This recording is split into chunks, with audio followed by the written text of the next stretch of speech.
Hello? Can you hear me? Whoa! Too loud? My ear and it got real loud. How do I get this shit off a speakerphone? uh, Oh, maybe I can just turn you down. There we go. Probably. All right, let's check 1, 2. All right. You ready? Yeah, I'm ready. Cool. All right. We're gonna go on 3, 2, 1. Hey, it's the real deal time. The real deal with Josh and Charles. It's Charles doing the intro because Josh has once again abandoned me to do something else. So thankfully, Mark from the Coolidge is here, always available to So, pick up. I don't even, is there really a Josh? Well, if you listen to the show, Mark, you would know that there was one. But I appreciate that you are here for me when Josh is not, which, is a lot, actually. I should probably tell him that as a friend, he could do a little better, I think. Oh, poor Charles, man. Yeah, but I Well, guess that's I'm happy to fill in. good. Yeah, and also listeners, we use a different recording system when Josh isn't around, so pardon the strange noises and overlaps sometimes. We're going to try real hard to not talk over each other. But yeah, to remind anyone who has short memory and to people that didn't listen to that one episode where Mark was here from before, Mark is a good friend of mine. He works at the Coolidge Corner Theater in Brookline, Massachusetts, one of my favorite places, and I would say he's the best film coordinator in the country. So here's Mark. Wow, Yeah. that's bold.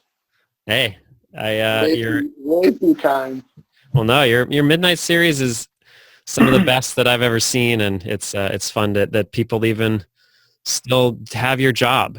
So keep up the good work. And what are we?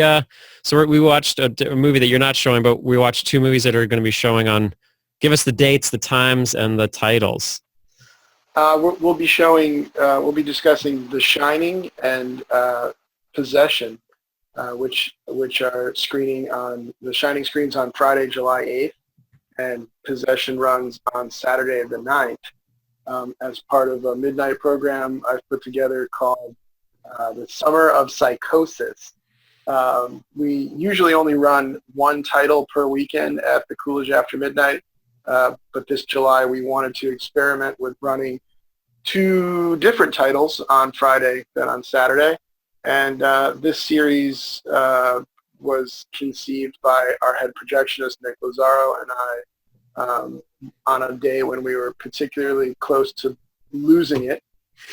So we wanted to come up with a series of films that featured cinema's most excellent psychotic breaks.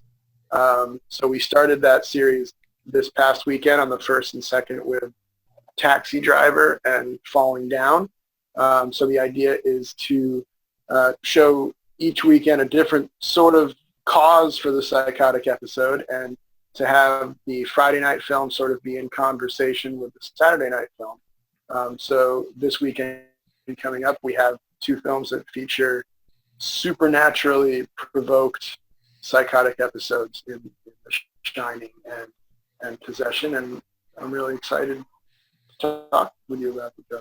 Yeah, no, 2 really good picks, and I think it's also really interesting that not only are they supernatural, but they're also both kind of psychosis born from troubled relationships and marriage. So it's really cool that 2 directors doing 2 different things, both sort of combined the supernatural with the just the day-to-day love affairs that we go through.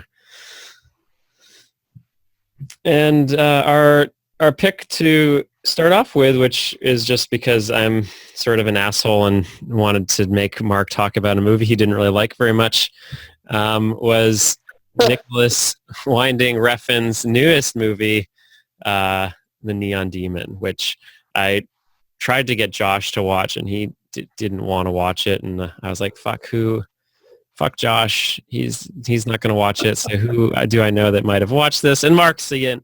So that's great. Winding Refn's one of my favorite people, and we started the whole series off with Bronson, so it's nice that we come back and talk about him a little more. Oh, cool. Yeah, yeah. I'm a big fan as well, and I want him to succeed. And you and I hadn't talked about the Neon Demon before recording today, so Not at all. You're a fan of this film? I liked it. Yeah, I wouldn't say it's Okay. I wouldn't say it's my favorite of his, but I think it definitely is a good follow-up to Only God Forgives, which I think is my favorite. But it's like it's kind of fun to watch directors as they get into a groove and keep going on it. I stood up, after seeing Drive and really being blown away by that film. I went into Only God Forgives, hoping that or wanting to see what he would do with this newfound fame and the expectations that were thrust upon him. And I stood up and applauded at the end of Only God Forgives, because what I saw was a director who took what was being expected of him, what people wanted him to produce, and simply he went in the opposite direction.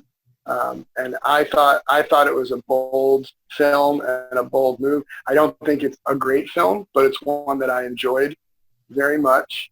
And now I regret the praise that I was giving him for his choices in that movie, because I feel like that positive reinforcement has led to the cinematic nothingness that is the Neon Demon. Damn.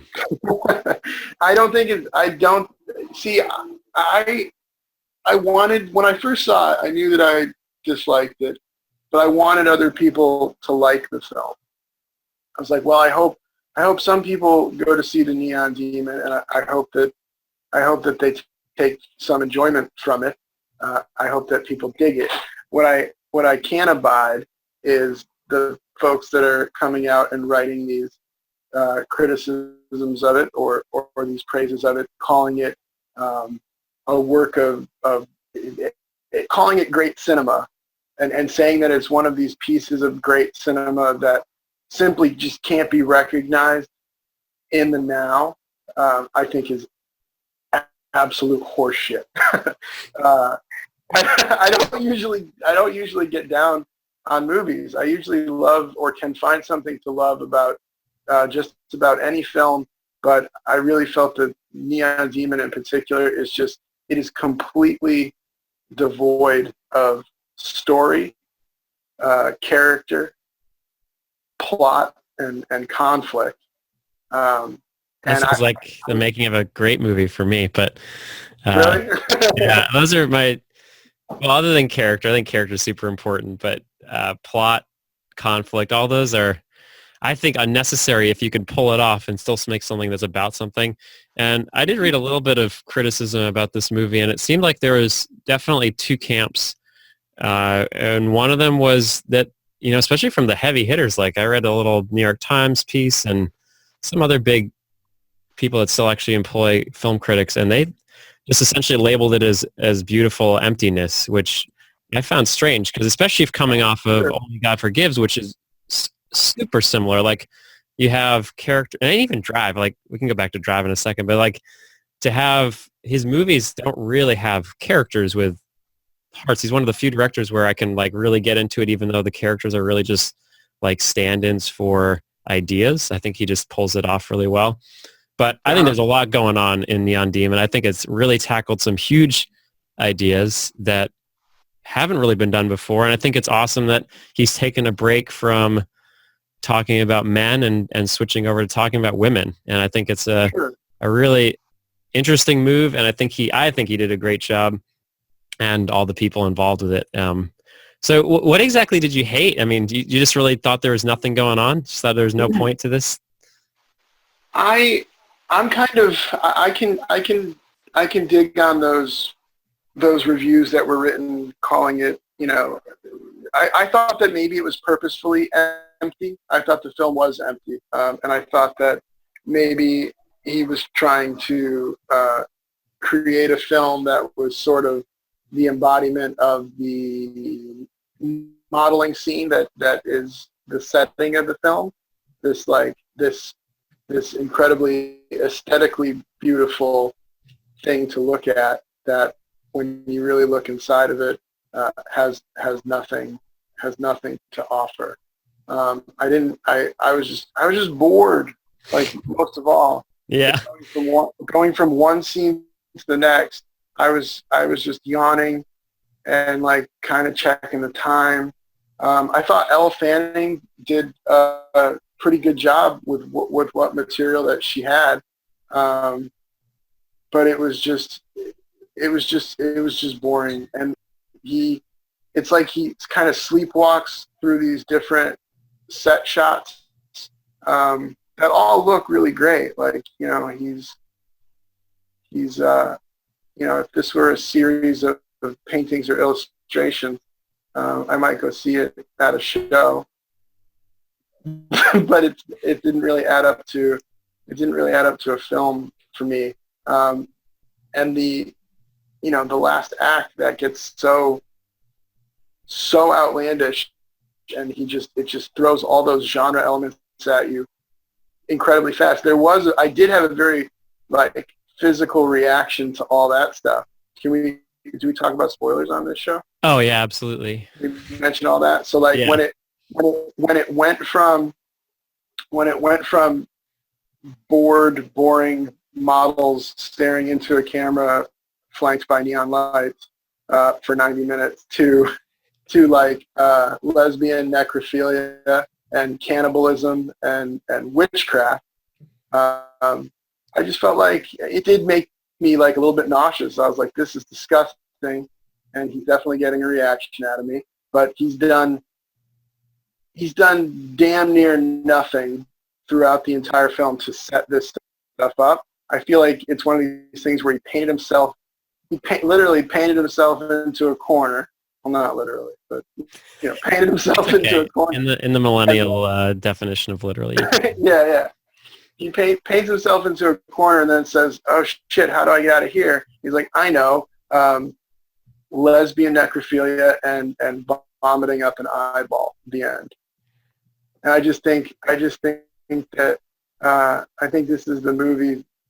I think this is the movie that, like, if cocaine could make a film, it would be if cocaine could get a hold of a digital camera, it would make the Neon Demon. I'm loving this. I'm imagining like a Kool-Aid mascot, except for cocaine. Anyway, bursting through walls. Oh, I mean, I hear you, man. Maybe this is just my kind of movie, because this is reminiscent, especially you were describing the plot of this movie, and it really reminded me of Trouble Every Day. Have you seen that? Yeah, I enjoyed that film. Yeah, dude, and that movie is fucking awesome. And if you go back and describe the plot to Trouble Every Day, it's a bunch of really strange actors wandering around for 90 minutes and then a bunch of cannibalism at the end. And right. Maybe, I mean, Claire Dennis or whatever, however you pronounce her name. Yeah, it's cool. We're not French. Yeah. I am actually, so it's problematic for me. Oh, then you should get it right. Well, I mean, I don't know. It's like, what's his name? Melville. People mistakenly pronounce him as his name Melville or something. Oh. What's that dude's name? The, like, 50s director, did a lot of, like, noir movies in France. I forget his name. Anyway, I don't know if it's Denis or Dennis. Is that the dude that directed Le Samurai? Yeah, he did Bob Le Flambeur. No, okay, yeah. Got it. Anyway, enough about the French. Fuck the French. I really, I get into movies when they do things. I don't know. It's like it is a sparse movie for most of it, and you really just, I don't know, I really get into it and I feel it, and I think the movie, for me, it was about something, so I guess I always had that grounding, where if you're not really getting into what the movie's, like, air quotes about, I could see it as being a sort of a waste, like, he never really earned getting to that crazy ending. But for me, it's like, I think there's a lot, like there's a lot going on with, especially right now, where we were talking about what beauty means, and we're like never before has the idea of control been so thoroughly discussed, especially in like the context of a democratic society. I think it was really interesting to see a movie that, I don't, a lot of the reviews I read were like really specifically saying that this was about the modeling industry and the marketing industry, which sure, I mean, that's certainly they could be critiquing that, but I felt like it was more just using that world to really talk about what it means to be a woman, what it means to be growing up, especially to be coveted at such a young age purely for your beauty. And then to throw this spin in where the main character isn't some naive fawn like getting ruined by this industry. She is already that, and she's exploiting the industry to do crazy shit. And then it all, it comes around. It's super complex, and I think it's really rare. I mean, to have him go from talking about men's inherent violence and problems to suddenly have that shown into what it's like to be from the woman's inherent violence, I think it was really interesting. His slight switch, but it's still all about, he always goes so super deep, not deep in like a meaningful way, but just like he goes to the core of what it means to be a person and why we do shit. And I think it was really fun. I had a great time. It gets campy like he does in Only God Forgives, but I think it's like that it's a cool mixture of camp and beautiful, breathtaking cinematography at the same time. And it's just like, there's no other experience like watching a Refn movie, and I really dug it. I mean, if it was supposed to be, I mean, it is campy. It's campy. It's like, and it's also. Oh yeah. The dialogue it's terrible. It is. There's the back and forths that these characters have. I think I would have preferred that they just didn't say anything, because the script is just, the script was bad. And I disagree. I think the lines were bad, but I don't think the lines were bad.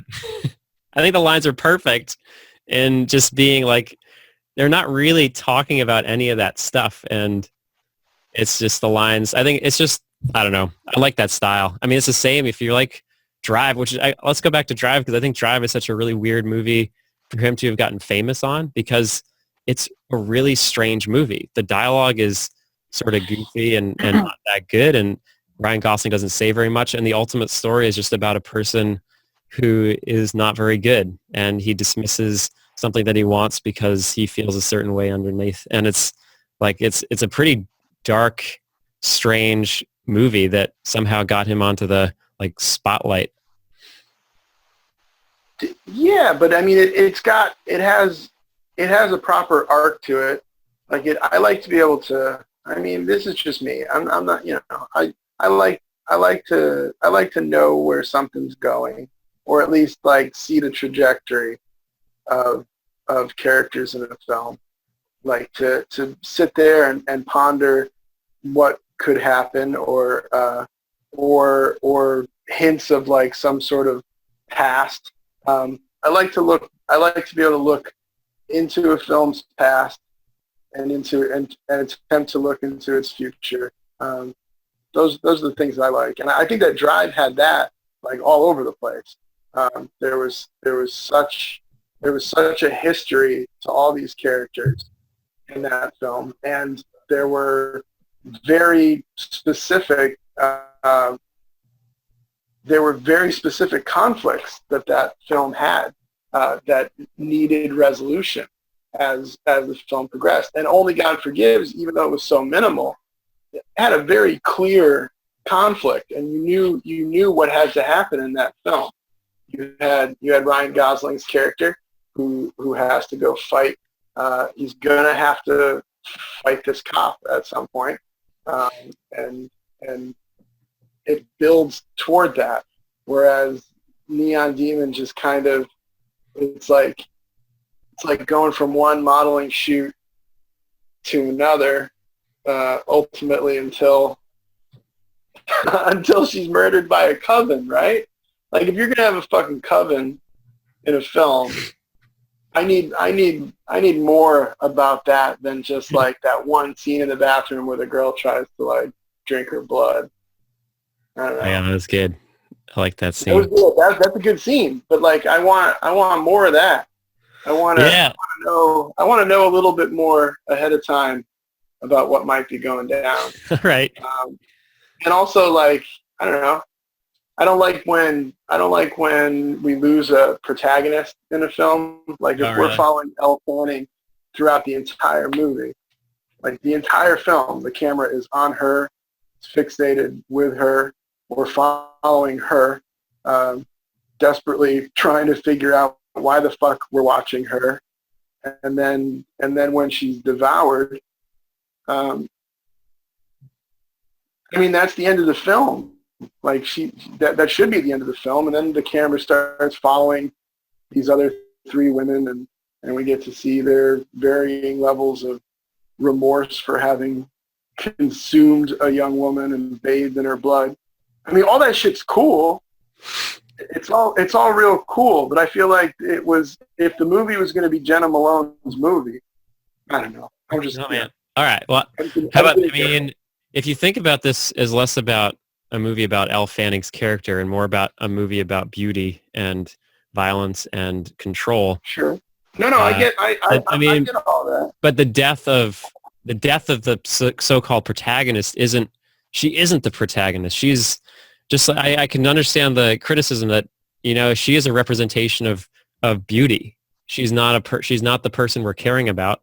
And when she dies, it's about how that it was used and destroyed and continues, and the world that sort of created this mess and where it goes from there. And I think, he always, like, just like in Drive, this wasn't a movie about a guy. He did that one a little better, trying to make a story around it. But in the end, it was just about human nature. It's a movie about a bad person who's trying to be good and he can't. Sure. So here it's just about, a beauty in its supposedly perfect form, and the ways that that affects everybody, and the ways that it even came into beginning. Like, I really liked that there's only two male characters in this whole movie, and they're pretty unimportant. But I liked the guy, the like older photographer guy, or the designer, just because he represented why they're all doing this in the first place. Like, why beauty is so important in a way. I mean, there's no real way to know because it just goes back so far. But like, I felt like he was just a red herring. yeah, in a way. But he's also, he's the one that chooses them. They're all doing this to be noticed by him. Yeah. So it's just like, I don't know. I thought it was a really interesting movie about that. I just hope that that's what he was going for. Yeah, I mean, he talked about it. If you're right, there's nothing for it. I don't even know if he knew that that's what he was doing with this film. Well, he talked in interviews about, fairy tales and stuff, and how they're all about this ideal. And I think he just like turned it into a modern day horror, and especially this idea of like, especially right now where beauty is just so flaunted and also now discussed as like what actually is beautiful, and is this problematic that we're given this idea of beauty, but also just people now. I don't know. There's a lot going on in this movie, and maybe you should watch it again and just not get bored. Probably right. My friend, I'll Josh, admit that I saw this. Oh, sorry. Go ahead. Oh, no. I was just going to say, Josh saw Only God Forgives, and I think he hated it. But he's not here to defend himself, so I'm going to just say whatever the fuck I want about him. And he saw it again, and he really liked it the next time. I think Refn's this guy that, like, he does things that are unexpected to especially most audiences. And I think he might be so boring / overwhelming that, I don't know, you might need to get in a nice frame of mind to really sink in and just be in the right mood. Because sometimes you're not in the mood for what he's given out. Like, have you seen Valhalla Rising? I have. I really enjoyed that film. Yeah, it's a fucking awesome movie, but I don't know if I'd always want to watch it because it's sort of boring sometimes, like watching a half hour of fog people. No, I was into that, and I will take your advice and watch it again. I admit openly that I saw this at a trade screening at the Dedham's Cinema south of Boston, and at trade screenings is when they have exhibitors come to watch a film to decide whether or not they want to book it for their theater. Ah. a rather prominent prominent film booker who's pretty notorious for talking during films. I will admit that this gentleman was just destroying the movie throughout its entire runtime. He was screaming. He was just screaming at the screen throughout the entirety of Neon Demon and yelling out horrible things. And then when it came to the necrophilia scene, he was like, "Oh my God, necrophobia! Oh my God, he's doing the necrophobia." And then his friend that was with him said, I'm not sure that the word is necrophobia. I think it's necrophilia." And then he literally said, "Necrophobia, necrophilia, it's all the same." So those are the conditions under which I saw the film. Yeah. I saw it while people were vocally tearing every moment of it down while sitting right behind me. So it could be my animosity might have been transferred to the film when it really should have lied with the shitty old bookers behind me. To go back to the last time we were on this show together, that's when I showed Ann Continelli Boondock Saints, and I felt terrible. I hated it. She was just making fun of it the entire time, and I felt bad, and I didn't like the movie. But I'm sure if we watched the Boondock Saints together instead of the Boondock Saints 2, I'd have a great time. So sure. It could be. It's that's always possible. One question about the screening experience: when Keanu Reeves showed up, did everybody have a good time? Did everyone just laugh and point and say, "Hey, it's Keanu Reeves"? Yeah, pretty much. Isn't that weird? It was recognition that it was Keanu Reeves, and then lots of exclamations about like the pointlessness of his character. That is so weird. He definitely serves a purpose in that film, and that was one of my favorite scenes. Like when she takes him upstairs because she thinks there's an intruder in her motel room, and it turns out to be a mountain lion. Like, that shit was cool, and then it's never fucking touched on again. Like, yeah, dude. I don't know. I just don't like. I just like this thing hinted at something greater. And then, I guess I was also getting upset with a few like reviews following that were drawing comparisons to Argento's Suspiria or any Argento film. Which any film by Dario Argento is vastly more entertaining than this film. I'll give you that. Yeah, for sure, man. It's not a good time. It's just not a good time. And I get that, I'll buy your arguments about how much it has to say. And I guess maybe I was looking to have more fun at the Neon Demon than that film was willing to give. Anybody. Yeah, it's not fun until the very end, and then you're like, well, I wanted to have fun the whole time, not just in the last 10 minutes. Yeah, exactly. So now you didn't deserve me even having any fun at all, you fucker. But it is it's strangely similar in a lot of ways to the other two movies that we watched and that you'll be showing, which is awesome. Two great picks. Sure. Possession is potentially my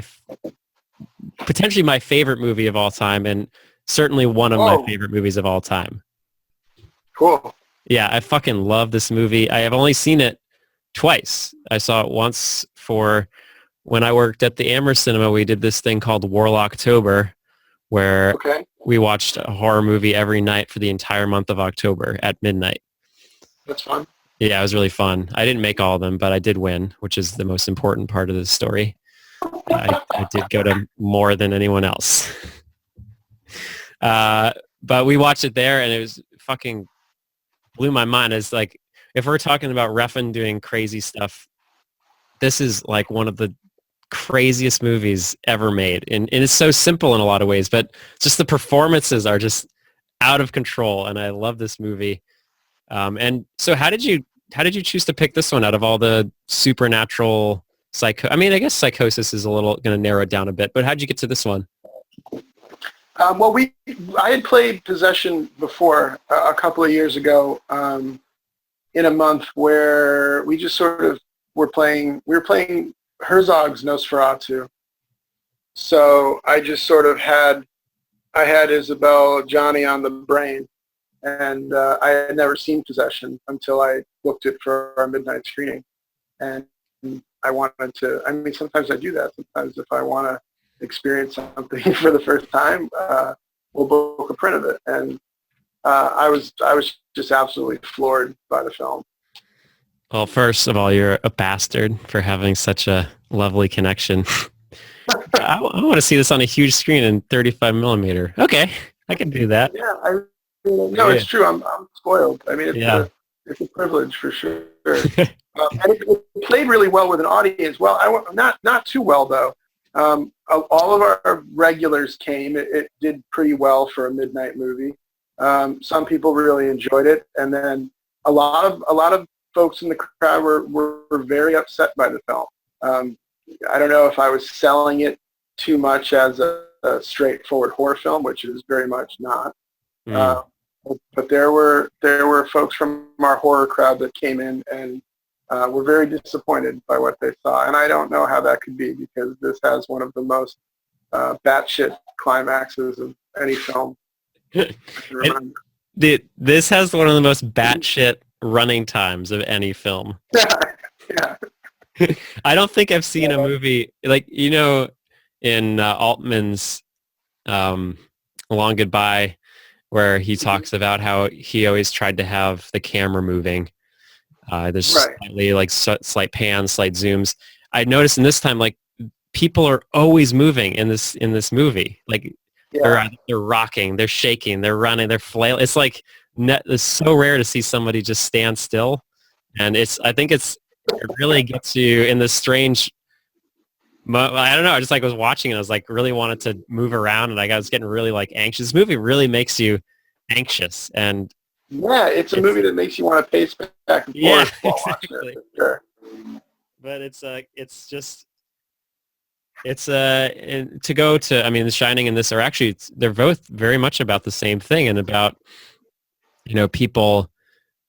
Then this one it's an amazing opening, because it's just you meet these two people and they're already talking about getting a divorce, and that's the starting point for this movie.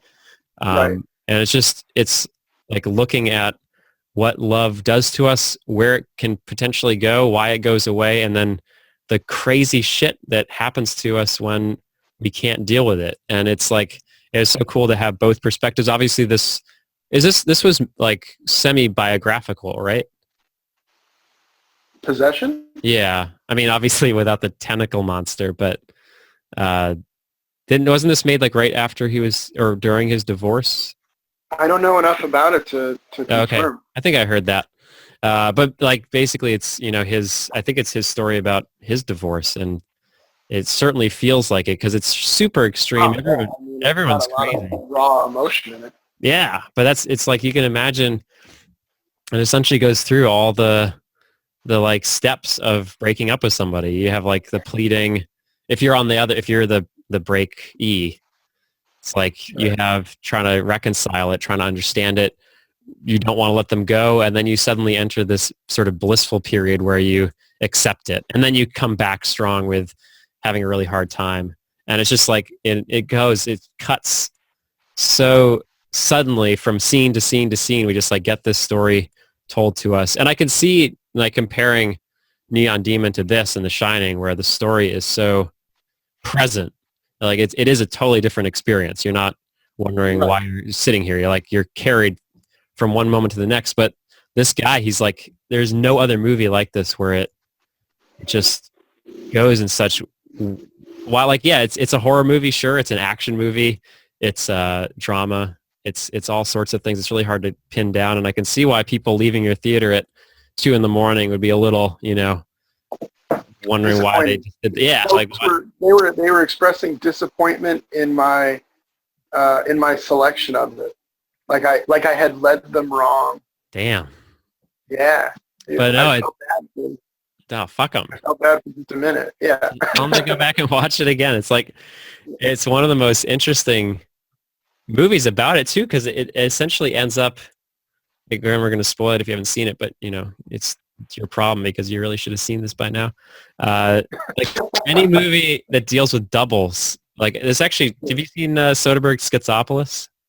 No, I haven't. Oh, you should really see that. And it's like a light semi-comedy about language, communication, and relationships. But I actually was reminded of that after watching this because it has that same idea where two people break up and they both have doubles and the doubles both get together.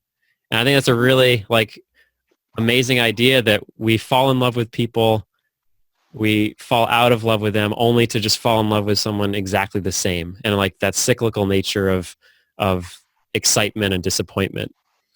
But yeah, it's got some also really cool stuff. Like it has a lot of stuff about the Berlin Wall, which I think was a really nice way to tie it into not just the time period, but also just that idea of separation and division. And it's just like a really cool, like how the apartment that she nurtures and fucks and feeds the monster is like right on the Berlin Wall. And I thought that was a really cool way to sort of give this a larger idea as well as keep it really grounded in the very specific. I think it'll pair well. I hope that I know that the Shining is like outselling it like 4-1 currently, but I'm really hoping that the folks that come to see The Shining on Friday can be convinced to come back for yeah. Well, I think you did it in the right order because you can definitely try to talk it up and get people to go out. That's a cool idea. How long is this the first time you've done 2 different movies on a weekend? This is the first time we've ever tried it, and this last weekend was successful. We brought in about 150 people for Taxi Driver, and then we had about 70 show up for Falling Down the next night. 70 would reflect like a solid weekend for 2 midnight shows of the same film. So that's awesome.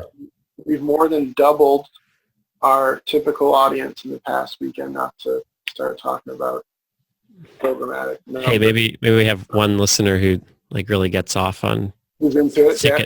Yeah. On the finances of film programs. Yeah. What computer software do you use to sell tickets? Oh, that's the most boring question you could ask, Charles. Oh man, I love.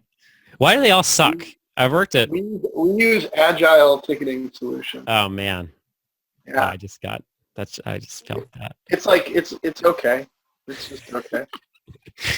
But that's cool. I like that you're offering 2 different movies because it's Yeah. It's really fun, and you can get people to come to both or get people to come to one. You don't have to skim some options and use that space. It allows us to like come up with a full program that's a little more full. I mean, when I do these monthly themed series, it's kind of a bummer to follow 4 films along a theme. Like nobody puts it together. Only a few people really sort of follow what it is we're going for. But when you're able to like play 10 prints along an idea, I think people start to get it. And I hope the success continues into The Shining on Friday.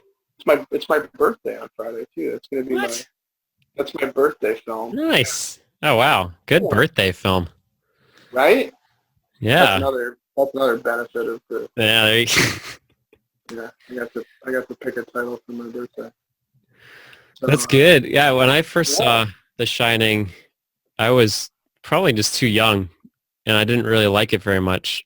But having seen it now a number of times, it's really good, and it'll be fun. Actually, the first time I saw it as a, not a dumb idiot child was in Boston. I remember the Brattle, like my first month living in Boston had a Kubrick thing, and I saw all of his movies there. It's a really nice intro to living in that city.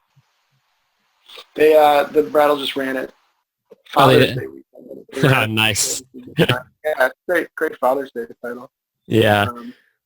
I feel like Father's Day, some reason Mother's Day, it's all about loving your mom, and Father's Day, it's all about just like shitting on dads. Yeah. What the fuck's that all about? I don't know. Dads get a bum rap. They do. Poor dads. But it's yeah, I'm excited to see it on film. I don't know that I have seen it on film. I know that we've played it, but I don't think I stuck around to watch it the last time we had it as a big screen classic. And it's definitely in my top 10. It's one of my favorite films to look at. To look for sort of technical filmmaking. Oh, wow. I didn't realize it was so up on your list. It's up on my list. Yeah, The Shining Nice. would be in my top 10 easy. Cool. So what is it that gets you in?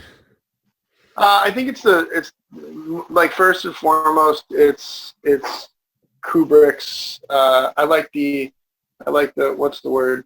I like the symmetry in his films.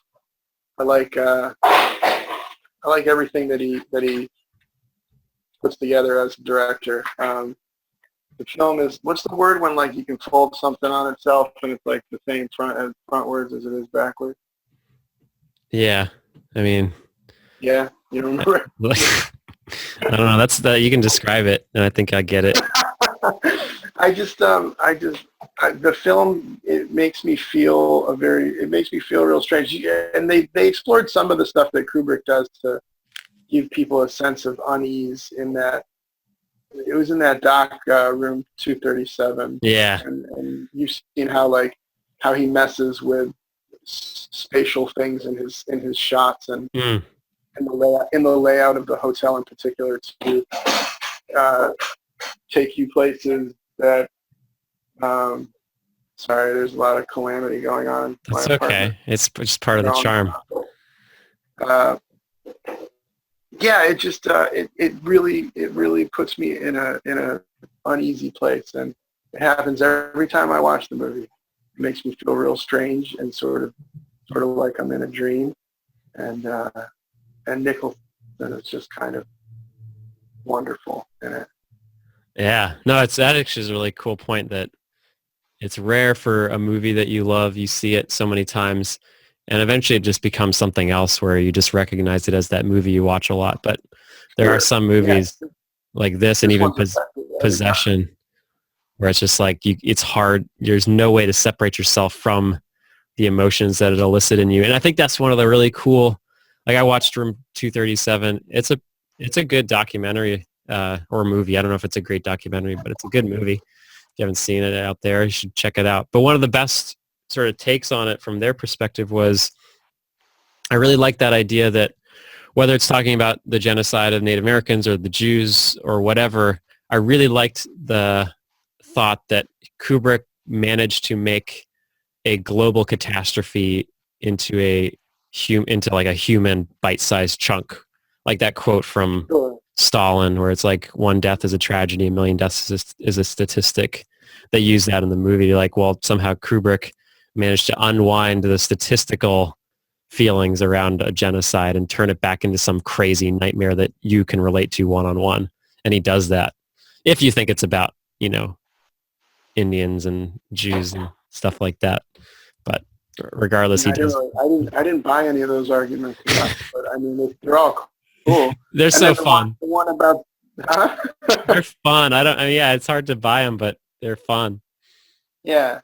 I was, while watching that doc present the idea that it's also a way of Kubrick trying to admit to the world that he faked the Apollo moon landing,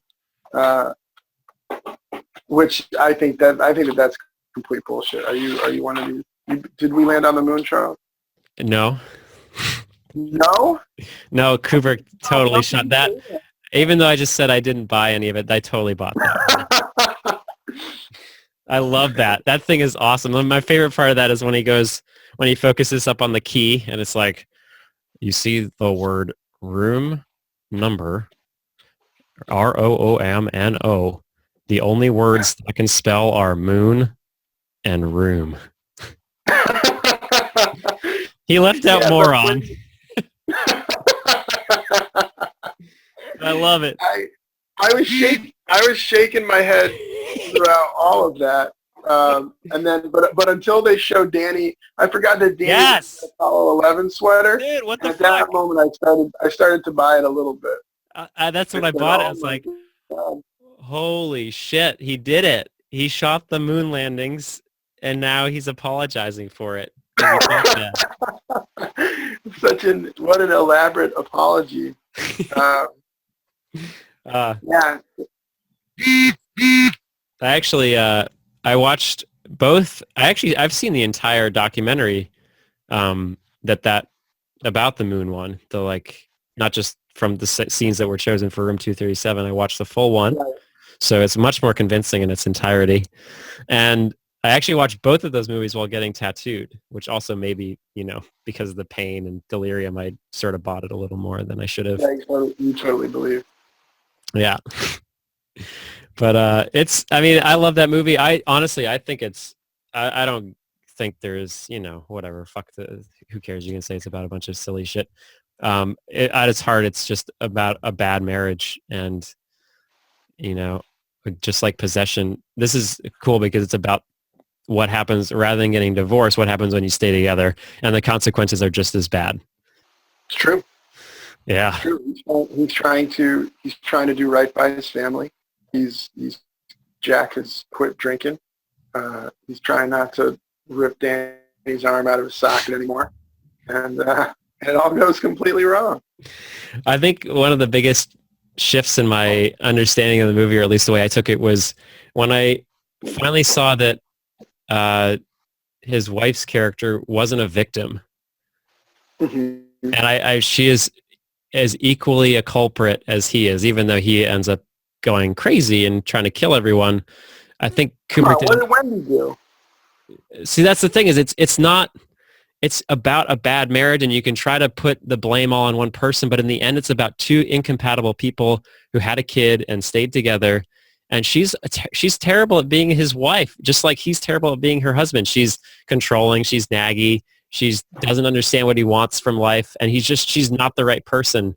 And I think it was really like the scene where there's just a couple of scenes when you watch it on Friday, just, pay attention to some of the things she says and the way he reacts. I think it's like she essentially is keeping him from doing the things that he wants to do.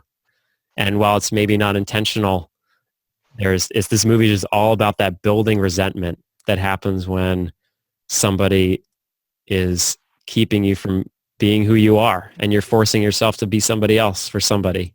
And like the destruction, I think that's why Possession, the name of the movie Possession, is really interesting, because it's all about the ways that love actually just like totally destroy who we are in a lot of ways if it's not healthy. And The Shining isn't about what a bad person Jack Nicholson's character is. It's about the destruction that causes when two people, stay together when they shouldn't. And the scene where he's got the baseball bat, that's the scene where I was really like, holy shit, he's not a great person, but this isn't coming out of nowhere. And obviously, I'm not endorsing beating people up, but just watch that scene, and like the way that he talks to her and finally comes out like why he feels so trapped in this relationship. Wendy, it's a breath of, it's a relief, like to finally see it all come out. I see it.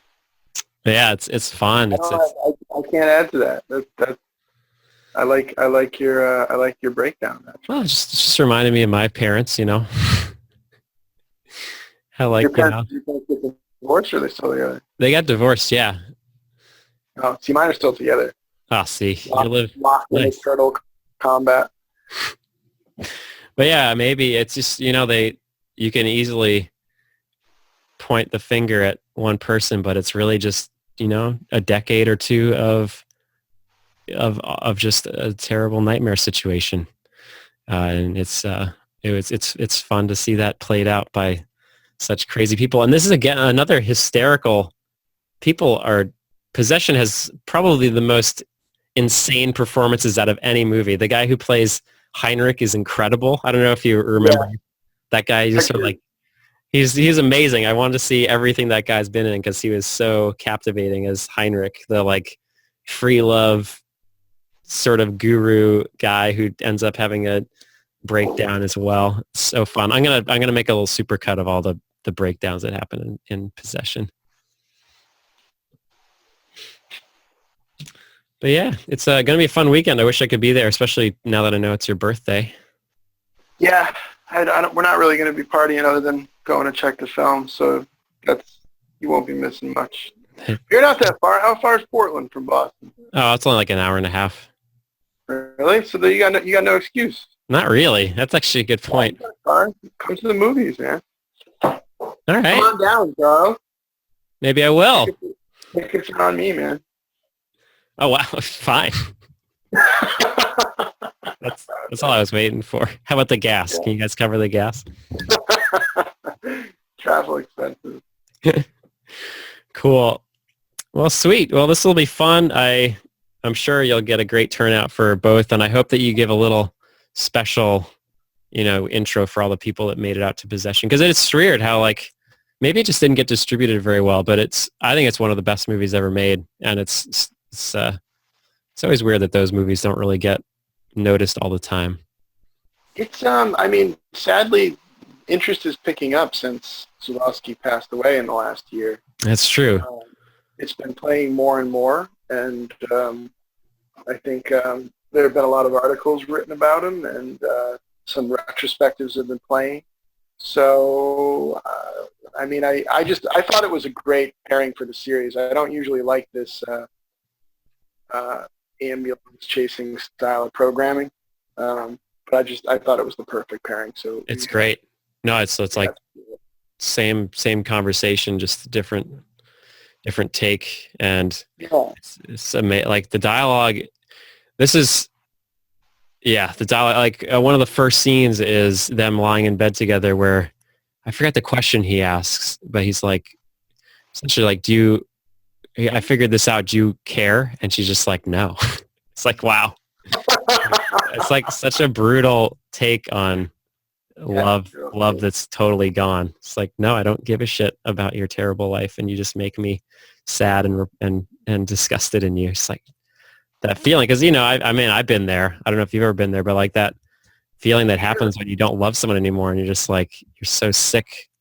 You look at them and they don't look the same. It's really strange how that physicality is so present in the spiritual and emotional, and he captured that so well. I think a lot of people can relate to that, and it's a film that people should give it a chance. Yeah. And we can all relate to getting fucked by a tentacle person too, right? A physical manifestation of all of your psychological turmoil. Yeah. Wow. Well, on that note, I guess I should probably take a long, hard look at my life. Yeah. See what I should do to make myself a better person. And you said it's your favorite film? Did you say it's your favorite? On days, it's my favorite movie. Yeah. Huh? Not every day, but it's certainly in my top 5 or 10 or 100 or something. And the print is beautiful. So it's not available yet. I think it comes out on Blu-ray sometime in the next couple weeks in the States. But really, you can only get a hold of this film on sort of bootleg style DVDs at the moment. So,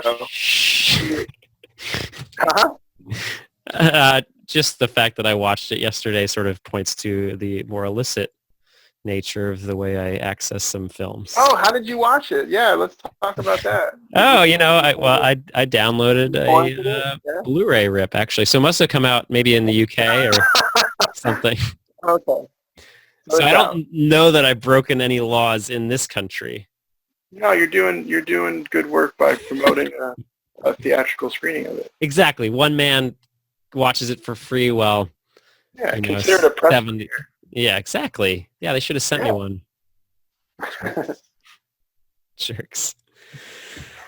Oh, actually, I want to ask you what else are you showing for this psychosis month? Oh, the rest of the month, it's actually pretty fun. These first 2 weeks were definitely the heavy hitters, and then we moved into so this Shining and Possession will be breakdowns caused with paranormal overtones. And then we move into next week is psychotic breakdowns triggered by grief, which sounds like a lot of fun. While I was Yeah. introducing that on a microphone last night, and you could like hear the sound of the crowd deflating. I had to bring it back up real quick, but we're pairing Don't Look Now, Nicholas Rogue's Don't Look Now, with Lars von Trier's Antichrist. So when you say fun, well, I mean, they both have decent pre-sales, so I think people are interested, despite the fact that it's not going to be a great time. I think Don't Look Now is an amazing film, and the same with Antichrist. I was afraid to watch that movie for so long because people were telling me horror stories about it, but I thought it was a really beautiful film, and it was a great story about this relationship. And then so we moved from that weekend to we're playing Roman Polanski's Repulsion, paired with the movie Fear, the Mark Wahlberg film. I haven't seen that one. Okay, that's the one where so we've got both of those films are dealing with psychotic episodes, sexual desire, causing terrible things to happen. And then the final weekend is Fight Club and Alejandro Jodorowsky's Santa Sangre, which nice. They both are dealing with people that are having conflicts of varying personality disorders. Nice. So that rounds out the month, and everything's playing on 35 millimeter, and I'm excited to see if people turn up. Cool. Well, if you're in the Boston area, you should totally go because this is a great lineup. As I said earlier, the best programmer in the, at least in Boston. Can I go down to just Boston? Will you accept that? I can't accept that, but I'll keep working as long as keep an open mind. Yeah. Well, fun. Those are fun. Thanks so much for joining. It's nice that when Josh, goes and plays his silly noise music that I can at least have someone who wants to do this with me. I'm happy to fill in. I still don't think he exists. I swear that you just are good at voices. And that could be. Yeah, it's true. He hates Boston, so he'll never go. So you'll never see him if you don't leave Boston. But if you go to New York, you might spot him. He's wandering around New York sometimes. Cool. Well, have a fun birthday. And hey, maybe I'll swing by and say hello. We'll see. I got 2 dogs, so it's always hard to leave them. I understand that. Mine is cowering under my chair currently because he's terrified of all the fireworks going on. Yeah. God, that's going to be awful. I'm going to try to figure out a place to go. One of my dogs, she, the slightest noise, she broke her paw when someone shot a gun next door to her foster place, trying to escape from a fenced in, and now when she hears fireworks or anything, she just sits on my head and shakes. Yeah, that's what this guy does. He's taken to jumping into the bathtub. Oh wow! Yeah. Well, give him a bath. Perfect. Right. Yeah, it makes bath time a lot easier. Just traumatize him even more. Whenever we need to watch him, we'll just fire a gun in the house. Cool, man. Well, thanks again, and have a good week, and I'll see you soon. Thanks for having me. Of course. That was Mark from the Coolidge Corner Theater, and Charles and Josh's spirit is somewhere in this, I think, and we'll talk to you guys next time.